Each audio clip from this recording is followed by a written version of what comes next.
Hi there guys, it's Chris here with selfmadenewbie.com and welcome to this EngageYard review. And here I am on the sales page. It says a brand new cloud-based app makes it easier than ever to create engaging stories on Instagram, Snapchat, Facebook and Twitter for clicks, leads and sales without any tech skills or hard work. Today we're going to take a deep dive into it. We're going to see what it's all about. So before we do, drop a like, subscribe and turn on the bell if you want to be updated with new videos coming out. Also, if at any moment during this video you just want to skip off, do first go to the link in the description or the time code next to that green tick, and it will fast forward you to a part of the video I think one or two of you might find interesting. Alright, so this is what you can expect the dashboard to kind of look like. It has all your analytics or whatnot, like tracking your clicks and all that kind of stuff. So essentially what it is it's going to allow you to create custom graphics. And in my opinion, even though they said it's like a social media lead generator, to me, a lot of the stuff on here is not actually going to work on certain social media. Like if you have an Instagram story, you can't put an opt-in form into that story. You can't put clickable buttons unless you create those inside of Instagram. To me, this is more like a pop-up designer, okay, that you can use on websites. So let's go through and I'll show you what I mean. So here's an example of like a gamified pop-up screen that you can create, and you can see that this is showing on a mobile device. So it's like play 4 mini games to win awesome experiences. Now, even though it has this kind of these swipe markers at the top, and it looks like an Instagram story, it's not an Instagram story. You also have a chatbot down here. So this kind of stuff wouldn't work directly inside a Facebook, Snapchat or Instagram story, but it would work on a website. So if you want to give gamified experiences in this kind of long form format on a website, maybe in your side column, I could see maybe some people clicking on it and like engaging with those games. But let's move forward. So here you can see the different games they kind of have. So we've got like trivia, voting contest, swiping quiz, memory game, toss game, tic-tac-toe. So you got to think about like, do you think people will engage with this? I think this stuff was kind of, this gamification of ads and pop-ups was kind of popular a while ago, but I don't think people are really out there engaging with this kind of stuff. I think when people are actually using websites, using, you know, Web 1.0, they're looking for kind of reviews and information on products and things like that, and they just go to these normal websites to find out information on that. Okay, I don't think people are, I think sometimes people are clicking on ads because ads are targeting them based on their interests, and that's you know, a very smart system from Google and Facebook, etc. But people putting their own ads on their websites that are not related to what the information that people are trying to look for, I don't know if these are going to be so engaging. So here you can see different kind of, you know, we've got a calendar, basketball game, discount codes, and these might look good, as I said, in the side column on your website. So here we have sort of the designer. So you basically have your game templates, and this one is sort of like shooting the balloon, and you have the controls down the side, and you can choose your options here like sounds, colors and settings. So you can't create games, but you can kind of customize the games that they give you to some degree. So lots of template, lots of games. Question answer here, is it New York? And I guess you swipe. It looks like these are showing up on like an Instagram story, but you know, just to beat a dead horse, these are not going to directly work on Instagram. We've got beer pong here, and we have our basic designer as well, which, you know, looks like a simplistic version of Canva. I would actually use Canva for most of this stuff if I wanted to generate custom images for my social media. I would actually just use Canva. And now Canva, you have the video Canva now on there as well, and you can use it for free. And it just has a lot more customizations, a lot more templates, and for me it's easy to use. So here you can see they're adding buttons to these pictures. And just know that these buttons are not going to work inside Instagram stories. You have to add buttons natively inside. And I think even on Instagram, you can only add certain kinds of buttons, like one link. And you know, I think that's it. Here they allow you to browse images from like well-known websites like Pixabay, Giphy and Pexels. Pexels is my favorite, but again, if you wanted to find these images, I don't see why you couldn't just go to pexels.com and just save them yourself and then just upload them yourself. Here they demonstrate the opt-in form.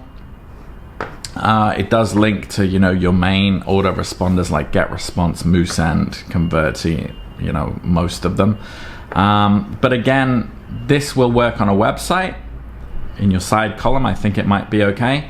But on social media, if you threw this on your Instagram story, people are not going to be able to enter their name in here and hit submit. That just wouldn't connect. The next feature is a chatbot. So we did see that at the beginning of this kind of demo video. So you can add a chatbot and kind of program that and put it on your site. So that can be useful. I've never really used chatbots myself, but I can see how it could be useful. I do get asked the same questions a lot for my product. And you know, I guess if I directed people to my site and said, ask the support bot, you know, they'd be able to get answers for that, and that would save me some time. So chatbots, not a problem. On a website though, they only would work on a website. It's not like you can put a chatbot in a Facebook story, Instagram story, or Snapchat.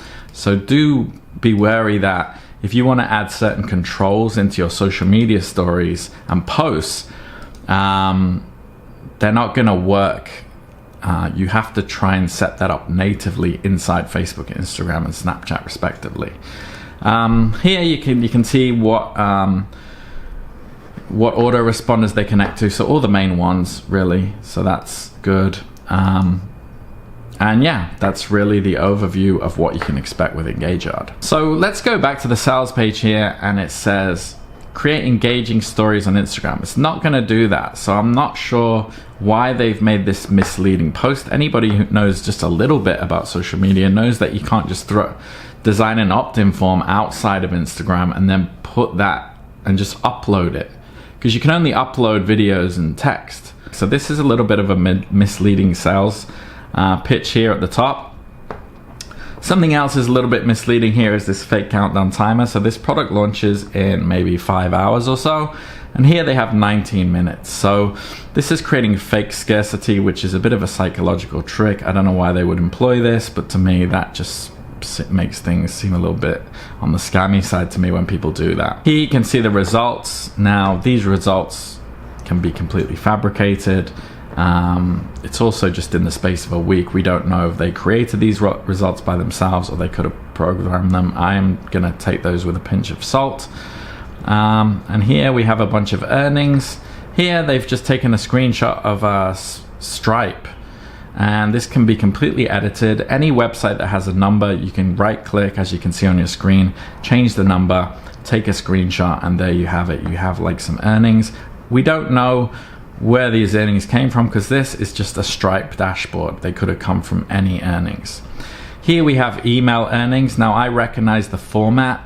So this is our sales delivered, I think either from Warrior Plus or JVZoo. I don't know what this has to do with creating social media pictures and images, but most products that are launched on Warrior Plus and JVZoo, the marketing style they kind of adopt is that they put this "you can make tons of money" spin on it. We've seen what it is though. We've seen that it's just an image editor, pop-up editor, and a lot more goes into actually monetizing a website and monetizing your social media than just, you know, creating a cute little pop-up form. Okay, so, you know, earnings, it's just a marketing tactic really. Here they've taken a picture of GetResponse and they've said, look, we've got 359 followers, but we don't know where this has come from. Here it says USA MMO list. Great. I could go into GetResponse now and take exactly the same picture of my, you know, contacts and say, I got these all from EngageYard. There's no way to verify it. So you got to kind of take those earnings with a pinch of salt, I think. The final kind of red flag for me was the funnel. So if you decide to not listen to me, you'll pay like the $37 for EngageYard. Your money will go through, and when it goes through, you'll think you have this product, but you'll actually be redirected to another sales page. And here you can see it's an upsell, EngageYard upsell. Maybe it's unlimited, maybe it's a pro version, which tells me that they've arbitrarily locked some of the functionality in the front end and unlocked it to try and just extract as much money out of you as possible, which is very indicative of JVZoo and Warrior Plus products. If you get this one, you'll be sent to yet another upsell page for something for $147. Then another one, a third upsell, a fourth upsell. So these upsell funnels, you know, you don't get them on legitimate products. For some reason, it's normal to have this kind of thing, and it's just another psychological trick trying to take advantage of you working on your commitment consistency bias in order to just make a lot of money, or as much money from you as possible for a product that, as far as I can see, is very subpar and seems like a shiny object. I also don't like this misleading funnel and the misleading marketing with the fake countdown timer and fake earnings. So I would probably avoid this one, guys. If you are serious about starting a business online, though, I do have a link for you in the description. You can click that link. It will take you through to a next page where I'll explain to you my program, Silver Spoon. And currently you can get into my program for free, and you can also join my community for free, which has currently 127 members, getting more and more active, so you can jump in there and ask any questions you want. So I would say avoid this, jump in the Silver Spoon community and program, get started for free, and more importantly, get started with something that actually works. Okay, so if you found value in this, guys, drop a like, subscribe, and hopefully see you in the community. Take care.